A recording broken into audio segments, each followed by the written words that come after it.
Waqt li l-erba filgħodu l-Prim Ministru Robert Abela flimkien ma' martu Lydia Abela żaru l-iċkejkna Kate u l-ġenituri tagħha Charmaine u Daniel, tħabbar li l-Gvern se jkun qed jiffinanzja apparat li jippermettila li tkun tista' timxi. Kate issofri minn Tatten Brown Raymond Syndrome, marda rari ħafna li tolqot persuna waħda minn 7 miljuni fid-dinja. Din taffettwa l-iżvilupp tal-persuna u ġib magħha diversi sfidi fis-saħħa tal-persuna. Minħabba fekk Kate tirrikjedi terapija ta' kuljum li tiswa mal-2500 fix-xahar. Minkejja l-età żgħira Kate kellha titlaq il-Polonja biex tagħmel intervent importanti f'saqajja biex tgħin fl-istabilità tagħha u issa tista' tqum bil-wifqa fuq saqajja bil-għajnuna tal-walker.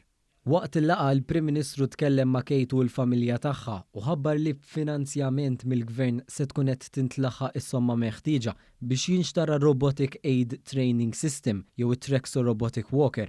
Dan l-apparat li jiswa mal-45,000 euro minħabba t-teknoloġija avvanzata li fih jintuża minn tfal madwar id-dinja li jkollhom bżonn assistenza biex jimxu bl-aktar mod versatili u komdu.